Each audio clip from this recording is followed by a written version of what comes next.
Lo primero que hice ese sábado fue bañarme. Un mes hacía que no me bañaba. Lo recuerdo muy bien porque ese día iba a tener un significado especial para mi vida. Luego me vestí de limpio. Una camisa blanca con puños almidonados que por arreglarla me había cobrado el Nica Brown, dueño de la lavandería, 15 reales. Lavarla no me costó un 5, ya que yo mismo lo hice en una de las recién estrenadas pilas de la lavandería. Como mi camisa tenía unos hoyos por donde anduvieron mordiendo las cucarachas, la remendé lo mejor que me fue posible proponiéndome que cuando la guardara de nuevo le iba a poner unas pelotas de naftalina para hacer correr los bichos que se la habían comido. Además de camisa limpia me puse un pantalón verde con una línea al centro que ni hecha con un cordel de lo bien que estaba. A las 9 de la mañana se vino una tormenta desde el mar que llenó de polvo el penal entero. Era una tormenta de ventarrones. No era bueno recibir a una amiga con tierra en el pescuezo, por lo que acudí a bañarme otra vez. Recuerdo que el agua estaba muy tibia. Uno de los compañeros de apellido Pinto tenía un banco de carpintería donde hacía guitarras con incrustaciones de carey y de concha muy bonitas. A Pinto le compré en un 5 dos pliegos de papel de lija ya gastada y con ella me di a lijar un poco mi pata de palo que se encontraba tan negra por el polvo y el barro acumulados por mucho tiempo. Cuando terminé, ya estaba limpia y pulida. Lo mismo hice con las correas que con sebo, quedaron así de limpias y lucientes. La casita que yo tenía era de un solo cuarto. Detrás de ella estaba un fogón donde a veces cocinaba y adentro un armario, una cama, la mesa, 3 bancos y 2 cajas de cartón para guardar mis pertenencias. Al frente, un pequeño jardín sembrado con enredaderas, amapolas y 3 matas de geranio que se negaban rotundamente a dar flor. Los geranios no daban flor, seguro, por estar presos o por ser flores traídas desde Alajuela y que aquí se ahogan por el calor y la arena. Aunque yo siempre pensé que no daban flor por estar dentro de un penal donde no existe la libertad. Cuando salí de mi casita para dirigirme al frente del muelle, ya estaban muchos hombres esperando. Todos muy aseados con su mejor ropa, chorreando brillantina, empolvado el rostro, muy serios, con ambas manos metidas en cada uno de los bolsillos del pantalón. Las bromas de uno para con el otro señalaban el nerviosismo. Mujeres en el presidio.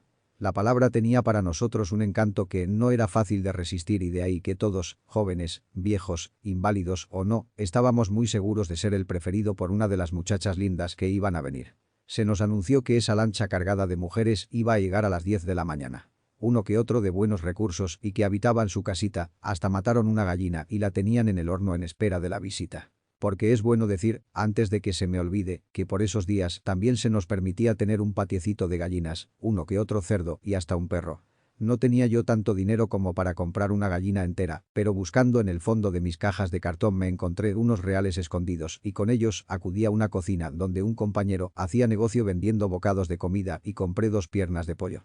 Ya el tiempo en que en esas cocinas improvisadas se compraban ratas y algún perro o gato desesperado caído de una lancha que llegara nadando a la isla, había pasado a la historia. Ahora, en esas cocinas, propiedad de los reos, se encontraba hasta camarones que los cocineros hallaban debajo de las piedras en los muchos arroyos que tiene la isla y sin contar también carne de tortuga y el buen frasco de chan con hielo. El chan se daba en la isla por toneladas, y allá en el ayer que se había ido, nosotros muchas veces íbamos a buscar chan, el que masticábamos como si fueran granos de maní. Para este día yo trabajé en una alcancía hecha de conchas marinas que logré incrustar graciosamente en una tabla de cedro y me quedó muy bonita. La alcancía, los 3 colones, una pata de pollo y muchas gracias, señora, era lo que pensaba dar a la mujer que, a cambio de un beso. Esta cajita para alcancía se la daré a la mujer que se esté conmigo, decía yo lleno de orgullo por la obra, mostrándola a los muchachos en el mismo acto que con un pañuelo le quitaba un poquito de polvo. Y fueron las 10 de la mañana. El reloj marcó las 10:30. Y vinieron las 12 del día sin que apareciera la lancha. A la 1 de la tarde las mujeres ya no llegaron. Los compañeros, corridos, como cuando se anuncia un baile y no se realiza por no llegar la marimba, se fueron para sus casas y sus bartolinas y se cambiaron la ropa limpia por sus harapos de entre semana y sus pantalones cortos. Si bien todos estábamos un poco con semejanza a la estampa del desengaño, yo lo estaba más que ninguno. Habíamos pasado años y años en la espera de una mujer a la que podía dar caricias sobre su cabello lindo, darle un beso en los labios, meterme dentro del temblor de su vientre y me dolía la burla porque jamás tuve desahogos sexuales con las mujeres del penal y ahora estaba ahí todo corrido. Pero todavía persistía en mi fe. Al fin y al cabo la lancha no había llegado. El capitán manifestó que, si no regresaba antes de las 10 de la mañana, era por alguna dificultad o porque las mujeres no querían venir. Ya te lo decía yo, ya te lo decía, que todas las mujeres son iguales, por plata o sin plata, son iguales y ellas no cumplen nunca lo que ofrecen así, lo hagan ante el cura. Así murmuraba el Nica Cerdas que la mujer era la estampa misma del diablo, y todo porque entre su esposa y una cuñada le acusaron de robo y le enviaron al presidio. Claro que Cerdas tenía razón, ya que no era de dudar que las mujeres después de comprometerse con todas las de ley para venir al penal de San Lucas, habían faltado a su palabra. Las muy son iguales, no cumplen. Y pensar que durante toda una semana las esperamos como lo hace un pueblo para recibir al santo sacerdote en tiempo de la Cuaresma. Entre todos recogimos la basura, juntamos las hojas secas, con un poco de cal salida de no sé dónde encalamos cada uno de los troncos de mango y los cocos. Las casitas estaban todas limpias y hasta en el jardín se recogieron las hierbas. Allá en mi pueblo, por el camino de Grifo Alto, había una casa donde una mujer joven nunca iba a coger café, ni a la desierva de la caña, ni a hacer rondas, ni tenía marido y habitaba solita en su casa. Tampoco lavaba ajeno ni hacía esto ni lo otro. Por eso en nuestro pueblo, mamá y todas las demás mujeres no le hablaban, ya que ellas decían que era una mujer que nunca miraban trabajando cafetal adentro y que era así. En Grifo Alto era la única mujer que no iba al cafetal durante el tiempo del madurar sobre los cafetales a ganarse la vida y no obstante siempre andaba muy limpia, muy linda, y usaba unas enaguas de organdí rosado y unas blusas de punto que eran la envidia de todas las muchachas. Pero en el pueblo poca gente la quería porque ella nunca iba al cafetal a trabajar para el tiempo de las cogidas y a pesar de eso andaba muy recogida y bonita. Los muchachos pronto aprendieron a mirarla con una curiosidad donde el temor a las ansias se daban de la mano. Eso era lo que ahora se me venía en la memoria en tanto que esperaba la lancha. Serían las mujeres que iban a venir hoy así de lindas como la muchacha de Grifo Alto que jamás iba a los cafetales a trabajar. Precisamente una semana antes el presidio de San Lucas cumplió más de medio siglo de vivir y en todo ese tiempo la mujer fue parte de lo que no era permitido. Se puede decir, con la excepción de algún enloquecido recluso que antes de tomaba a Margarita por la trompa y le daba un gran beso, nunca el eco de un beso de mujer se musitó cerca del oído de un recluso. Nunca, nunca, porque nuestra vida era así y así. Y ahora que la puerta se abría de par en par para que vinieran las mujeres y enviábamos por ellas, no llegaban. Era como para darse al diablo con el recuerdo de todas las mujeres. Y eso, aunque fueran todas ellas como la muchacha de Grifo Alto, que cuando era domingo y regresaba de alguna parte, de un momento a otro al pasar frente al comisariato se le caía la media, y levantando un poquito la enagua se le miraba la pierna rosa y malva, pero yo seguía aferrado a la idea de que al final ellas iban a venir. Tenía tanta necesidad de un abrazo de hembra que no me resignaba a la idea que no vendrían. No digamos que esperé con suma fe la visita de hoy.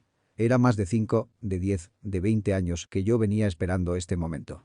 Dieron las 2 de la tarde en todos los rieles del penal y hasta el comandante del presidio que estaba más ansioso que nadie por llevar adelante lo que él llamaba la prueba por creer el punto final para todos los vicios sexuales, ya estaba pensando que no venían las muchachas.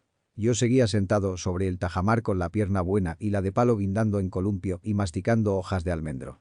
Y de pronto allá en la punta apareció una lancha. En la proa se miraba un trapo rojo que era una señal convenida con el maquinista de la lancha de que vendrían mujeres.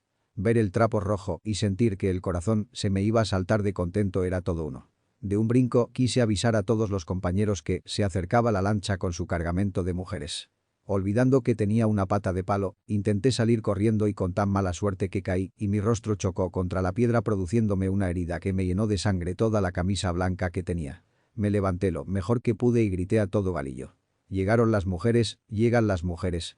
Como un panal de abejas amenazado por una tormenta huracanada, así se movilizó todo el personal de los reos. En menos de medio minuto se volvieron a poner la ropa limpia, se peinaron, se untaron de vaselina hasta los ojos y con el perfume que guardaban. Pronto empezaron a congregarse grupos que traían en sus manos cigarreras, floreros, canastas de mimbre, tallos de coco y otras cosas que como yo, tenían la idea de obsequiar a las mujeres. Los muchachos jóvenes eran los más ávidos y muy orondos, trataban de ponerse en primera fila creyendo ser ellos los preferidos en el momento en que cada muchacha al desembarcar escogiera a su reo. El muelle que tiene una extensión de 50 metros se convirtió en algo como de juguete. Así de pequeño se hizo con la aglomeración de los compañeros. Conforme la lancha se iba haciendo más grande y su adentro se divisaba en mejor forma, se nos fue llenando el alma con la duda ya que esperábamos unas 30 y 40 mujeres, pero allá no se miraba ni una.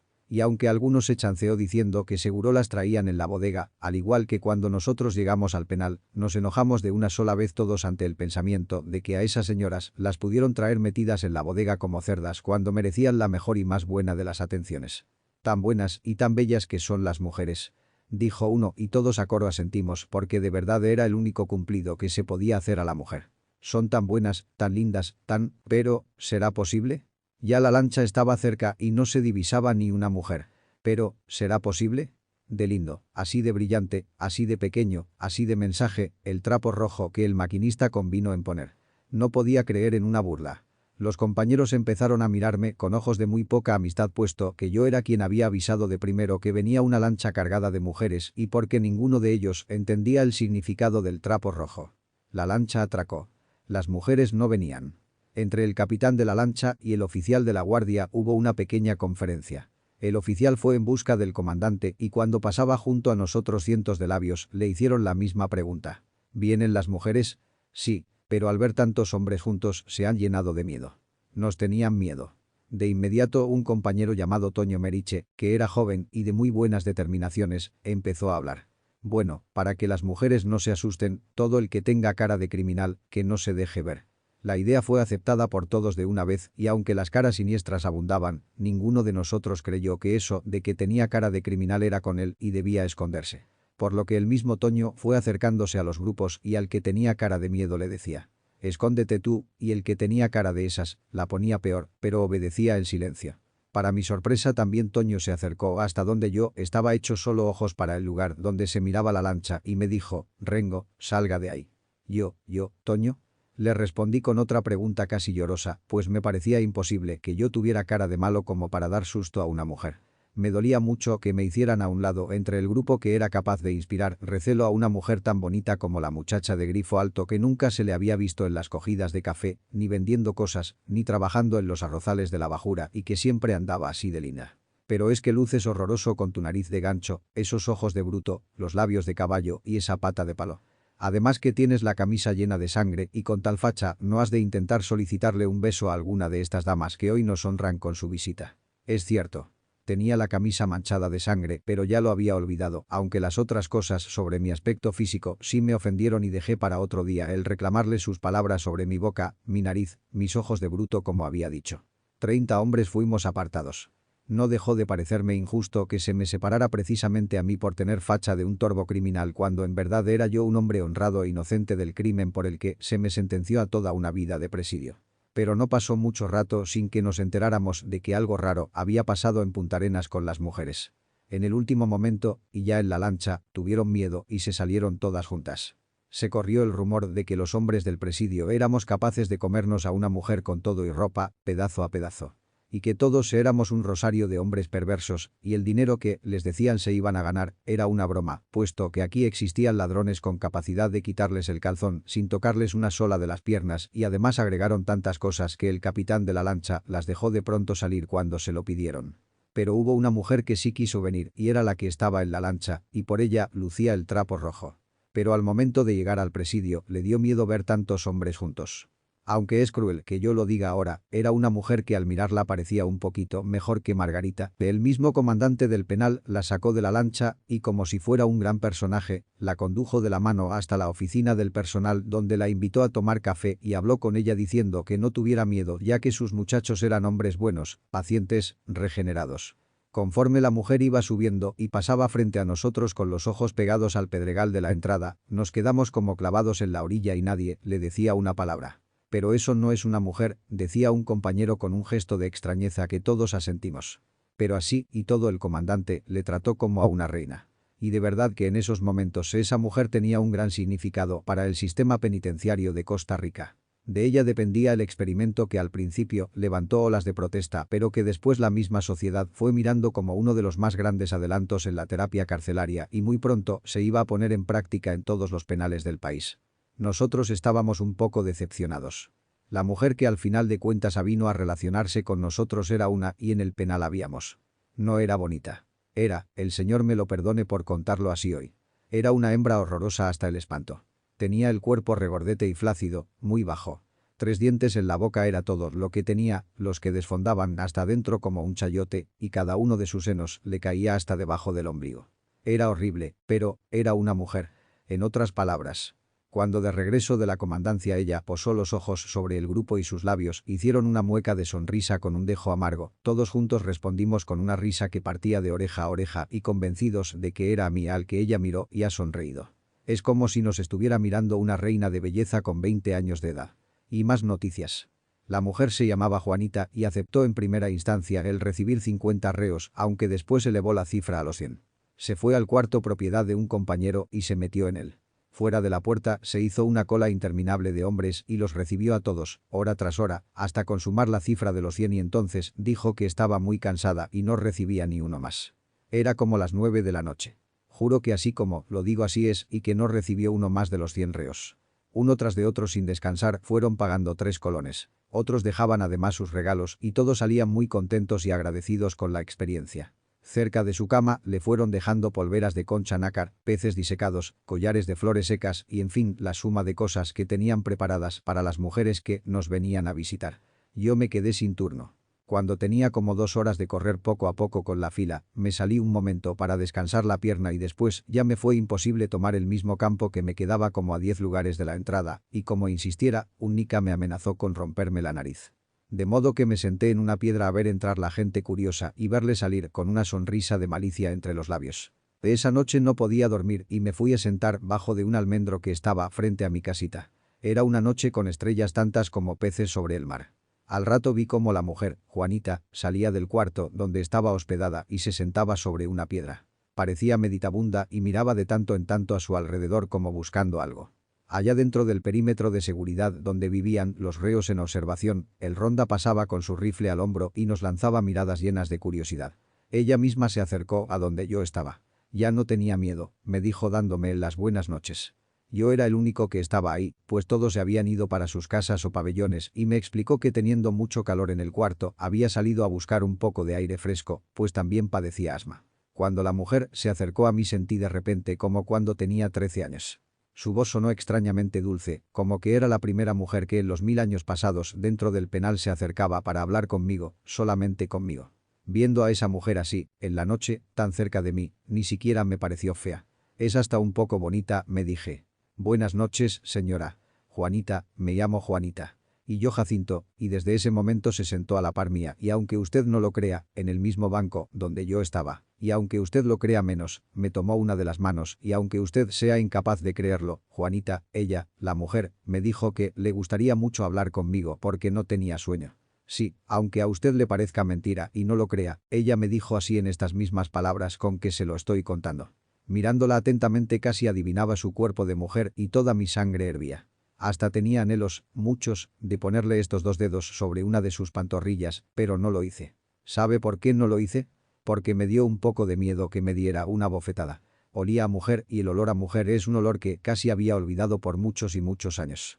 Padezco de asma y el estar ahí, adentro encerrada me hace mal, me encuentro cansada, muy cansada. Le respondí que sí, pero no le dije nada más.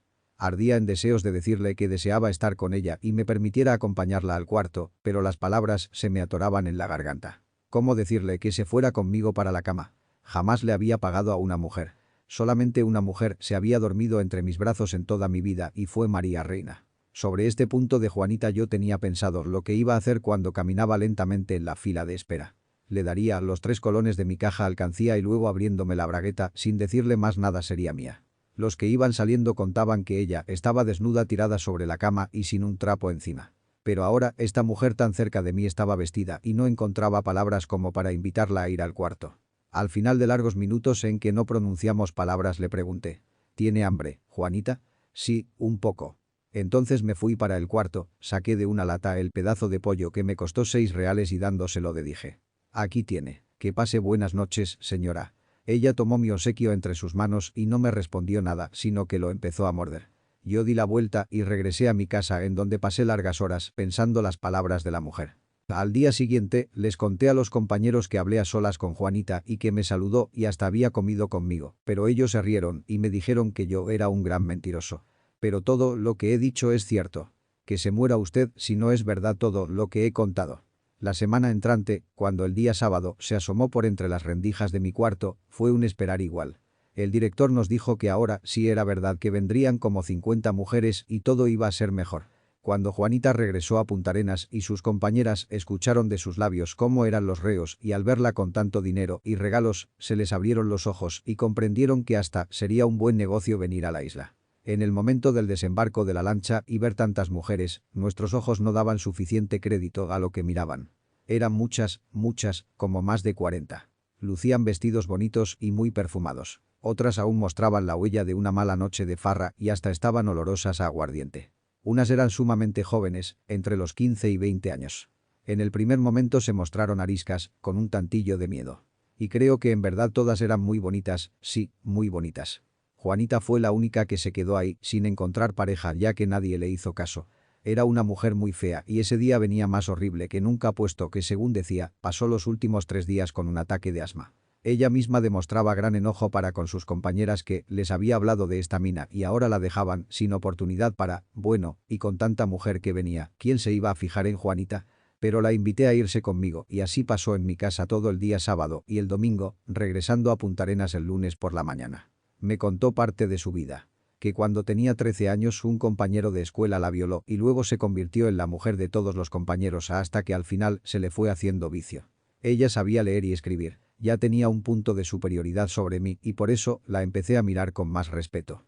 No era vieja porque si acaso tenía unos 36 años, pero el vicio del alcohol y de los hombres la tenían ya en la cuesta de la vida en un oficio que en la juventud si acaso dura 3 o 4 años.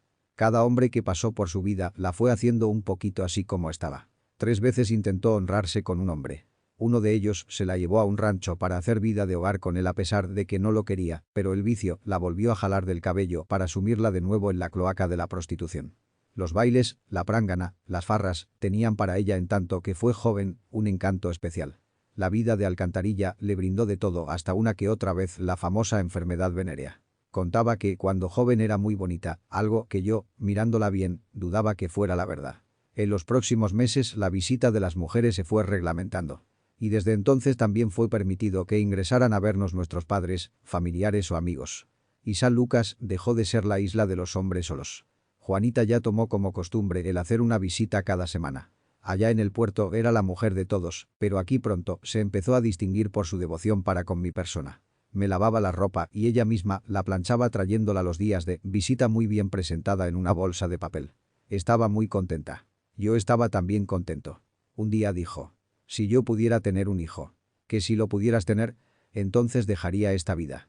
Me gustaría tener algo que me quisiera mucho y para quien yo fuera todo en la vida. No le respondí nada ya que entendía que después de tantas enfermedades que pasó, a la pobre se le había convertido el vientre en un saco estéril. Pero para mí pronto fue más que una mujer, como una hermana, una amiga, una madre. Cada sábado de visita hasta traía algunas cosas que sabía me gustaban mucho, como el arroz con leche aderezado con cascaritas de naranjo, y papas tostadas que siempre fueron mi locura, y cuando tenía algunos ahorros lograba permiso con el señor director y ella estaba conmigo hasta 15 días. Cuando regresaba al puerto tenía la cara con un tanto más de alegría, pero al regresar el otro sábado, traía sombras de muchos hombres que se le reflejaban en sus ojos y un temblor en las manos. No me gustaba verla con los vestidos manchados, sus manos de temblor, la boca maloliente a cerveza agria y con la frente llena de malas ideas. Le tenía en gran lástima pero poco a poco le fui tomando cariño hasta que un día le pregunté: ¿te casarías con un hombre si te gustara? Me casaría con cualquier hombre capaz de perdonarme el pasado, aunque no me guste, porque estoy harta de esta vida. Pues, si algún día necesito casarme, me casaría contigo. Ella me miró con los ojos llenos de risa y una amargura en sus labios pensando que era mentira. Pero lo cierto es que ella y yo éramos dos terminados por la vida y bien podía ser que, de eso no se debe hablar. Es así como me lo han dicho. La gente de la ciudad sabe más de estas cosas que yo. Pero mi contar es que nace y es que muere aquí, dentro donde yo tengo el corazón. Hablar de aquí tiene que ser lo mismo que conversar sobre mi pueblo. Para que usted conozca mi pueblo, me ha sido necesario contarle sobre la historia de las cosas y de su gente. La calle de las solteronas bonitas y encerradas como begonias. El río murmurante y lejano. Allá echadas abajo por 1000 socolas, la sabana entera y grande como una mano que se extiende, palmas arriba, hasta tocar a Dios. El nido de las garzas y el asomar de los lagartos entre los bejucales del río.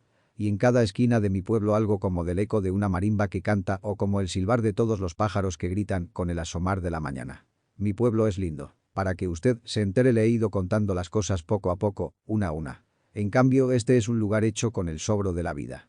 Y para que se conozca he contado la historia de Venancio y la República de San Lucas, la del Negro Carey, los caminos enteros de esta isla con toda su infinita miseria. Con toda su infinita miseria. Y he creído la vida de Cristino, con sus palabras.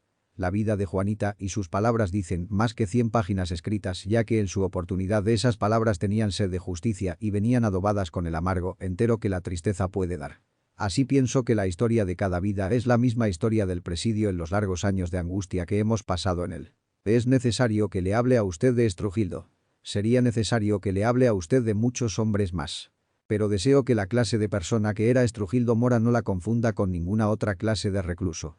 Era un criminal en el sentido más amargo de la palabra. Un hombre tonto. O mejor decir, era un hombre loco, ya que solamente los locos pueden hacer lo que a él tanto le gustaba. Su locura, creía yo, era gustar hacer el mal y sin duda una de esa clase de hombres a los que la sociedad tiene mucho que cuidar y no dejarle salir nunca de la cárcel. Caminaba siempre con los ojos pegados hasta el suelo y gustaba de mordisquear hojas secas y pequeñas que dejaban caer los árboles, lo que hacía por no tener tabaco. Cuando hablaba, lo hacía durante varios minutos, a veces una hora, sin parar ni dar la oportunidad a preguntas, y era un bla bla bla que aburría hasta a un santo que lo escuchara. Hablaba como si estuviera expresando el último deseo de la vida y cuando a veces lo dejábamos solo, seguía lo mismo habla que habla. Su vicio era hacer pedacitos al silencio no importa el lugar donde lo encontrara. Siempre tenía las manos sucias, la ropa llena de tierra, las uñas de los pies y de las manos largas y negras con filo como las de un tigre. En el trabajo era muy bueno y cuando llegaba con la cuadrilla al lugar donde ese día era necesario volar machete, se inclinaba sobre la labor hasta el momento en que el cabo de vara antes o el capataz ahora anunciara, antes con un grito y ahora con un pitazo, que el día de trabajo ha tocado a su final. De tiempo en tiempo se convertía en muy insolente con los compañeros, por lo que era necesario pasarlo a otra cuadrilla hasta que terminara con un saco al hombro y recogiendo hojas secas en el verano y estiércol de vaca y de bueyes en los inviernos por todo el ancho de los potreros. En 20 años de presidio Estrujildo no recibió jamás una visita ni una carta, como tampoco llegó a enterarse del destino de su familia. Fue uno más, como todos nosotros. Y hasta que se empezó a pagar un colón por día de trabajo, es que él tuvo la oportunidad de ver una moneda entre sus manos.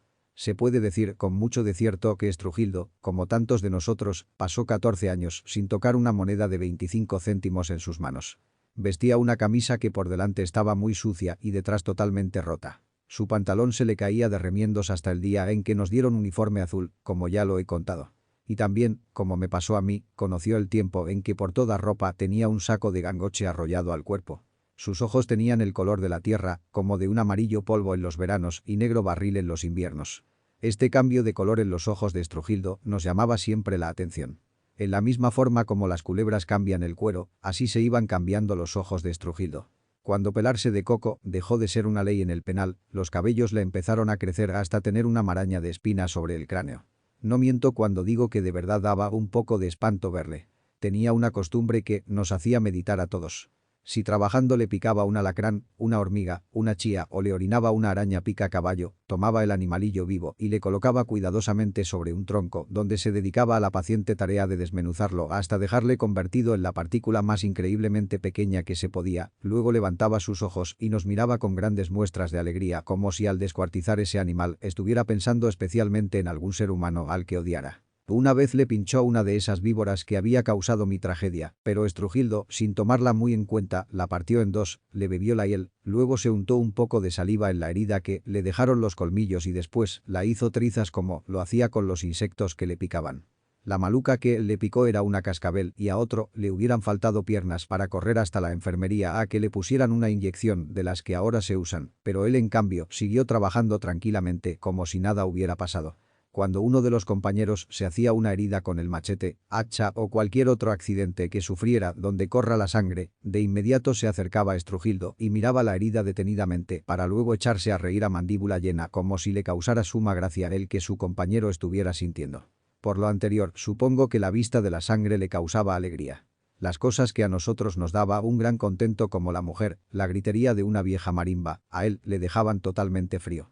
Para él ver el sufrimiento de los demás era el mayor goce que podía tener. Una vez alguien contó que el mar no era hombre, sino mujer. La mar, y qué prueba, era que cuando la mar se cubría de rojo en sus orillas era señal de estar enferma en su tiempo del mes como les pasa a las mujeres. Desde entonces, mes a mes, cuando la mar se tiñe de rojo, Estrujildo se sentía alegre de bañarse en las olas y bebía sorbos de la espuma morada y a veces roja que la mar lanza sobre la playa. El delito de Estrujildo era, a no dudar, terrible. Cuando él lo contaba, se nos paraban los pelos a pesar de que es cosa común y corriente que en una cárcel se cuenten esos horrores de cuando un hombre se vuelve bestia o menos que bestia. Era natural de las faldas del volcán Arenal. Tenía un rancho, una mujer y 2 hijos. Hembra y varón. La mujer murió y él quedó al cuidado de los niños. Trabajaba sacando hule de los árboles que luego vendía a buenos precios en Tilarán o Cañas. El hijo se llamaba Ricardo, su niña Ana Luz. Él hizo de padre y madre de los niños hasta que el primero cumplió 19 años y la niña 16. Contaba que en esos tiempos estaba haciendo, pues tenía más de 20 manzanas de potrero, 4 cabezas de ganado y unas pocas manzanas donde sembraba arroz, maíz, frijoles, como para no comprar en todo el año. El muchacho le ayudaba a todo esfuerzo y la niña se hizo cargo desde muy temprana edad del manejo de la casa o rancho que ellos tenían en el linde de la Socola. Nunca llegamos a saber si Ana Luz era bonita, pues cuando la citaba decía: no sé si era bonita, pero era mi hija, y lo anterior tenía que bastar por todas las cosas que siguieron. Hasta su rancho un día un hombre salió como un vómito de la montaña. Se llamaba Rafael y no sé más. Durante 3 meses trabajó muy bien. Era un valiente para el hacha y se ganó la confianza de la familia hasta el día en que padre e hijo a su regreso del trabajo encontraron a la niña ultrajada. El hombre después le propinó unos golpes hasta dejarla moribunda. Agonizó la muchacha durante varios días. Y en tanto que mi hija se iba muriendo recé todas las oraciones buenas y malas que los brujos me habían vendido contra los enemigos para salvarme de la picada del terciopelo, los temblores del volcán. Pero todo fue inútil. Allá muy lejos se miraba la cresta del volcán Arenal siempre erecta como un seno de mujer. Y un vuelo de garzas negras y rosadas pasaban rumbo al río donde los guapotes asoman su trompa para tomar el sol. En ese mismo lugar gustaba de sentarse la muchacha para pensar y pensar. Y ahí fue donde la enterraron. En la misma tierra donde ella tenía sembrados una clase de lirios que su padre le había traído desde el río San Carlos.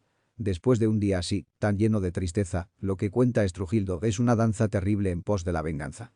Lo narraba con una risa grande en la boca, como si estuviera viviendo de nuevo, como si repetir las cosas le hiciera muy feliz. Vendieron la finca y sus pocos animales a un precio de necesidad. Alistaron como navaja de barba su largo machete de 28 pulgadas y se lanzaron en busca del asesino. Para ellos en largos 3 años no hubo otra necesidad que estuviera primero al sueño de encontrar al criminal. 3 años anduvieron recorriendo el país, mostrando una foto del hombre malo a toda persona que la quisiera ver. Golfito, Limón, Moín, Puerto Viejo, Los Altos del Talamanca, Quepos, Punta Arenas, Liberia. Una tarde, 3 años después, en un caserío cercano a la ciudad de Grecia, el hijo de Estrujildo vio por casualidad al hombre en una cantina. Desde ese momento le siguieron los pasos hasta enterarse que vivía en una hacienda de San Carlos donde habitaba un rancho con mujer e hijo. Una vez averiguado todo, entre ambos se dieron a montar un plan de venganza como en el presidio jamás se escucharon dos. Recorrieron la montaña Salve que a la espalda hasta dar con la huella de una culebra boa que por las señas debía de tener unos 10 metros de largo. Estrujildo sabía muy bien la costumbre de estas culebras, porque cuando era muchacho en su rancho el padre tenía una mansa que al final de muchos años la mató un rayo. Sabía que una culebra grande no tiene su cueva muy lejos de la quebrada próxima donde acude a tomar agua una vez alimentada y después se echa a dormir un año entero, hasta que sobre su cuerpo crecen helechos y lama, lo que hace confundirla con un tronco viejo. Una tarde en que el fugitivo estaba picando leña sintió que le caían encima y en menos de un minuto los hombres le tenían maniatado en el suelo. Vanos gritos de la mujer que le siguió corriendo con el niño en los brazos. Con su risa negra y fea cuenta Estrujildo que la mujer le gritaba: «Hágalo por mi hijito, por favor». Por toda respuesta el hijo de Estrujildo le dio una patada tirando al niño al suelo y luego le puso los tacones de sus botas sobre la cabecita. La mujer quedó por un instante hecha como de piedra y después, tomando el despojo de su niño entre los brazos, salió corriendo a esconderse al monte y dando alaridos como de coyote con hambre. Y en cuanto al desgraciado no decía nada. No le escuchamos una sola palabra de queja, cólera o súplica, y cuando mi hijo agredió al niño lo único que hizo fue apretar los dientes y cerrar fuertemente los ojos. Era valiente el jodido ese, luego le condujeron montaña adentro donde era seguro tenía una boa su cueva. Una vez que estuvieron ciertos de que el hombre no se iba a soltar del árbol al que lo ataron con fuertes bejucos, regresaron a la casa de la mujer donde ella se encontraba gimiendo. Sin hacer caso del llanto de la mujer que todavía estrechaba el cadáver ensangrentado del niño en los brazos, hicieron café y comida para quitarse el hambre. En la noche velaron por turnos cada uno para evitar que ella fuera a dar parte a la policía. Otro día la dejaron atada y regresaron al lugar donde habían dejado amarrada a la víctima. No había huellas de que la culebra hubiera salido de su cueva durante la noche, por lo que se dieron a torearla prendiendo en la entrada de la cueva una fogata con hojas secas y semillas de chile picante. Y cuando escuchamos unos ruidos raros salimos corriendo.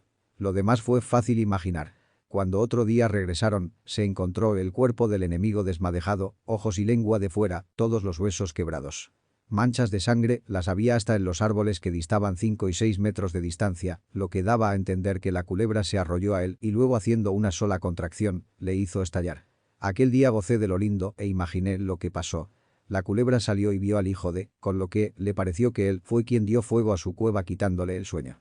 Lo destrozó como se hace con una cáscara de huevo. Luego fueron por la mujer y la dejaron al par del hombre, la que venía sin soltar a su niño muerto. Poniéndole ella junto a su padre, se abrazó a los dos y empezó a sollozar mansamente. Una urraca copete azul partió la montaña de un solo vuelo de filo. Y huyeron por la montaña hasta que con su encuentro con el resguardo mataron al hijo de Estrujildo. Este logró escapar a una celada posterior que le hicieron, pero 2 días después él mismo se entregó a las autoridades, silencioso, sin dar explicaciones, aceptando todo con una resignación que asombró a sus mismos captores. Al cumplir su mandato de odio, la vida ya para él no tenía alicientes. Ahora se había convertido en otra cosa que no era un ser humano. Era como un saco al que se había dado vuelta para que se le escurra el alma. En el agua estancada de las salinas, el batracio marino le hace gárgaras a la luna. La niebla salosa riega sobre los potreros y va poco a poco llenando de viejo todo lo que toca hasta que se despedaza. En el negro calabozo un hombre se pasa orando las horas con un par de ojos clavados en la oscuridad. Una manada de bueyes se alimenta con la cáscara de los jocotes. Los pozos se han secado. El tiburón traza rúbricas de muerte con su espina dorsal sobre la cresta de las olas. Un chilindrín de cadena va subiendo, en su ayer que ya se fue, cada cuesta, y se hace serpiente sobre las curvas. La cascabel muda que un día vino flotando desde los grandes ríos del norte se acurruca melosa y acechante entre las matas de la escobilla. El centinela, fusil al hombro, va gastando suelas de zapato sobre las piedras duras del fortín. El culleo del mar ronda también sobre los cangrejos que salen del cementerio. Un olor a vinagre cubre el salón donde 100 reos duermen. El grito de un reo salta como una flecha sobre el presidio y se queda clavado en la montaña aquella. A lo lejos los botes de los vecinos son pañuelos que van a la deriva flotando en la corriente. El viento norte asuela la isla. El abanico de las palmeras bate furioso contra la nada como quien ahuyenta un espíritu malo. En el monte los venados corren a sus madrigueras de bejucos. Los peces se meten en el fondo del mar acurrucados sobre las rocas. Hay fuga. Un temblor de ojos se enciende sobre el rostro de los reclusos. El estampido de los disparos busca acurruco en la cresta de un árbol viejo y se oye un lamento estridente, sordo, repetido, como un grito que va saliendo de los infiernos. El cielo se tiñe de azul pálido y el cañón retumba sobre el mar. Las olas como asustadas se encrespan sobre sí mismas. Una oración callosa del reo que ora pidiendo a Dios un puñado de imposibles. Una cadena de hombres serpentea bajo las piernas de otro en un contubernio de vicio y pecado. El agua de lluvia golpea sobre el corazón y los reos resbalan sobre el lodo de los caminos. La punta de un látigo estampa acuarelas de luz y de dolor sobre una espalda flácida y cansada. Sobre las piedras duras del corral un hilo de sangre va en un mudo silencio de importancia, en tanto que el puñal corre a esconderse en quién sabe dónde. Nadie sabe nada. La fe y la caridad como un tornasol que revienta se ilumina sobre el horizonte. Dios ya no mira para otro lado. Hay papas cada día. La cadena se queda atormentada sobre el fondo del mar. La mano buena de una mujer como símbolo de la piedad va acariciando ya para siempre el sendero de cada recluso. El látigo se queda ahí en una esquina como una serpiente que duerme. El eco de una marimba va tañendo sobre las tardes. Empiezan a germinar las flores sobre cada orilla del camino. Los mangos estallan en rubores de hembra suave y bonita. Hay una guitarra que suavemente murmura una inmensa cadencia de amor. Tomadas de la mano, recatadas y buenas como niñas al colegio, llegan las mujeres. La isla de los hombres solos borra su nombre escrito sobre la arena del mar. El hombre ya puede con las 2 manos juntas acunar un seno de mujer pequeñito y dulce. Dulce y pequeñito. Juanita, sin nombre, pone la firma en un mundo nuevo. De tarde en tarde la canción de un recuerdo cruza sobre el penal siguiendo la estela que dejó la garza cuyo graznar se estrelló sobre una ladera del monte. Nombres bonitos se acunan en la memoria. Hay una piedra que canta. Sobre el cielo de la isla los patos canadienses cruzan en V de la Victoria con rumbo a las lagunas del sur. Llega el mes y la mar se enferma como una mujer que todavía no ha sido preñada. Sobre la ruta de los barcos siguen las algas a la deriva con rumbo a no sé dónde. Pero desgraciadamente algo se rompe siempre cuando resbala de las manos. El buen director no dura mucho. El puesto de director es de favor político. Y cuando gana el contrario, el viento sopla para otros caminos. Cuando un director bueno es dado de baja, con él se marcha la bondad. Cuando uno está preso, hay muchas cosas que nos duelen y son tantas que mejor he tratado de no contarlas a usted todas porque me harían sufrir de nuevo. He contado solamente aquellas que le sirven a usted para dar a conocer en su libro lo que es el horror de un penal. Y aunque alguna historia me ha dolido mucho, ahí la tiene, porque como dice usted se debe contar para que la gente de mañana conozca este ayer sarmentoso de la patria. Algo de lo que más hiere es saber que la mayoría de los hombres que mandan un penal son malos y puede contar que conocí directores y comandantes que tenían piedra de sapo en el corazón. Eran más terribles que el peor de nosotros que arrastraba cadena en nuestro patio. Carceleros sin alma que gozan mucho al ver cómo van reduciendo al hombre hasta no dejar de él sino una piltrafa humana, al extremo de que si a algún reo fuera posible retorcerle el corazón en busca de algo en vez de un poco de sangre buena, solamente restañaría el odio convertido en gotas. Hoy, cómo me da pena recordar a los hombres corazón piedra de sapo que me hicieron sufrir tanto. Actuaban en el nombre de una sociedad inocente que de torturas no sabía nada. Unos fueron perversos por el placer de hacer sufrir al hombre. Otros pobres ignorantes hasta la estupidez. Hombres que no tenían ni una mínima lección sobre la manera buena de tratar al presidiario. Y es doloroso reconocer que muchas veces mandaron en el penal hombres cuya condición moral estaba muy por debajo de la conocida por muchos reos. De la justicia también hay que decir algo. Sobre mi persona a fuerza de tortura se me hizo aceptar un crimen que yo no cometí. Yo que me encuentro preso puedo hablar la verdad sobre cada tribunal, cada juez, cada agente de policía. El tribunal vive atiborrado de causas y todas son de pobres. Un abogado para defender a los que nada tenemos, no existe. Y son tantas las causas penales que nosotros más bien tenemos que estar agradecidos con los jueces que, con raras excepciones, en el momento de aplicar la justicia hacen lo posible por hacer de abogado defensor imponiendo el mínimo de la pena cuantas veces el Código Penal lo permita. Y entonces el juez es al mismo tiempo juzgador y abogado del reo. Eso que lo considero un orgullo para la patria quiero que usted lo ponga en su libro para que la gente se entere de cómo pensamos los reos de la justicia. Solamente nos duele que una vez que nos confinan en la cárcel ya nunca más se vuelven a recordar de que somos seres humanos. Y ese olvido de la gente que nos mandó aquí hace posible todo el horror que los hombres sin conciencia hacen del penal. Si no fuera así entonces posible sería que nosotros aprendiéramos la lección después de purgar un delito. Un hombre con el corazón lleno de piedra de sapo fue Solisón. Lo quiero contar porque fue el último de los comandantes de este penal chapado a la antigua. Y con él se cierra el capítulo negro de la tortura colectiva. Pero para entonces Costa Rica tenía los ojos puestos en la isla de San Lucas y cuando se enteraron de las cosas que hacía Solisón, se levantaron 1000 voces en periódicos y radio a nuestro favor. Si un reo cometía una falta, por leve que fuera, de inmediato él castigaba a todos los de su cuadrilla, aunque fueran inocentes por permitir esa mala conducta del compañero. Y cuando existía una fuga pagaban por igual todos los habitantes del penal. Era un hombre gordo, pequeño, panzón, que cuando le ponía a uno su mirada, le quería pasar de lado a lado. Gustaba de dar paseos alrededor de la plaza de deportes con las manos para atrás, y si un reo le saludaba ni siquiera le devolvía el saludo. Su nombre era Álvaro Solís y el reo le llamaba de apodo Solisón por lo pedante y engreído que era. Hizo revivir ciertas costumbres terribles de tiempos antiguos. Colocaba a todos los hombres de un salón con las manos en cruz sosteniendo en cada una de ellas un ladrillo y también les obligaba a hacer lo mismo en el patio bajo ese fiero sol de San Lucas donde a veces las piedras se parten solas por el calor. También autorizó dar de cincha al reo por cualquier cosa que no le gustara. Desde San José el director general de prisiones mandaba a recomendar nueva forma de tratar al reo, pero Solisón se burlaba de ellas. Saltó la chispa por una recaída en la vida atormentada de Estrujildo. Y así fue como empezó el primer motín en toda la historia de San Lucas. El recluso se cuenta por decenas. Del 1 al 10, al 20, al 30 y así hasta el último. Cuando se llama a fila de conteo esos 10 deben estar en fila juntos. Uno que falte y se culpa a los otros 9. Esa noche en la fila del 120 al 130 faltaba el reo que correspondía al 123. Estrujildo. Contaron a todos los reos como 3 veces y se notó que también faltaba un tontillo encargado de recoger hojas secas y al que llamábamos Panamá. De inmediato Solisón dando palabras gruesas como solía hacer y llevado de todos los diablos por lo que él llamaba una fuga de 2 y sin recordar que 3 centenas de reclusos no habían cometido falta alguna, gritó que éramos una manada de perros y que el gobierno se equivocaba al tratar de convertir este lugar en una colonia penal, que no merecíamos ni siquiera el uniforme azul que se nos daba 2 veces al año. Lo primero fue ordenar que todos los reos que vivíamos en las casitas ubicadas alrededor del penal fuéramos también encerrados en los pabellones y de donde se nos anunció no íbamos a salir nunca más. Guardias a caballo y a pie con rifles y ametralladoras se fueron para los montes en busca de los fugitivos. Al día siguiente nadie se interesó en darnos de comer y entre nosotros el rencor subía de punto.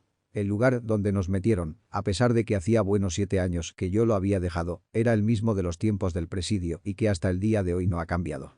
Son los mismos salones hedionados con mujeres desnudas en la pared, solamente que, como para hacer un favor, se había proveído de catres dobles y así fue posible doblar la cabida de los reclusos en un solo pabellón y también doblar nuestra incertidumbre y desgracia. Todo el día caminó el terror por los salones atiborrados de gente pues Olison era un hombre malo, un poco loco y de él temíamos lo peor en cualquier momento. Dios, que miraba desde lo alto de aquel cerro, no había querido enviar en este hombre a un comandante como nosotros lo necesitábamos. Un hombre honrado y justo que tenga conocimiento de lo que es un penal. Que no piense que todos los reos somos buenos y dignos de lástima porque se hace mal. Que no piense que somos malos y merecedores del maltrato porque hace peor. Nuestro comandante dijo ese día que él haría lo necesario para hacer a estos perros evitar que sus compañeros se fuguen.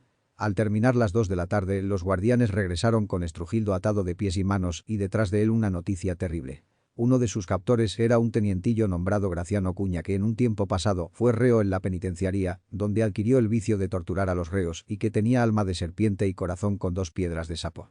Creía que la única manera de manejar al reo era la tortura en todas sus formas. Detrás del reo venía este teniente Ocuña dándole cincha hasta que tenía la espalda rajada por todos lados y roja como una mata de geranios. Estrujildo no había intentado escapar del penal. Se había encontrado con Panamá en el monte y al momento le dio con un garrote en la cabeza y luego lo ató con alambres de púa para cerrarle la boca con una cáscara de plátano. Después se había sentado tras de un árbol en la espera de que una boa viniera a terminar su trabajo porque Estrujildo juraba que Panamá era el hombre que violó a su hija. No hay duda de que al final el desgraciado había perdido la razón. Muchos años atrás la ley no permitía sacar a un hombre del presidio por ningún motivo antes de cumplir su sentencia. Era la ley. Cuando un hombre se volvía loco, se le aplicaban varios castigos a cual más eficaz en tortura. Si el loco era peligroso, el remedio era pegarle un tiro en la cabeza y luego echarle a rodar al mar con su cadena. Otro sistema era atarlo a un ceibo grande que nosotros llamábamos el árbol de los que están locos. Una vez atado el hombre a una de las argollas que tenía el árbol ahí, pasaba el recluso irracional meses o años hasta que un día recobrara la razón o se muriera. Casi siempre su muerte se producía por otro loco que llegaba y que un día se acababan a cadenazos. No es raro que en el mismo árbol hubiera en un tiempo hasta 5 locos y era algo muy doloroso de ver porque cuando se hacía un lío entre ellos, llegaban los verdugos y aplicaban palo como si los desgraciados fueran animales.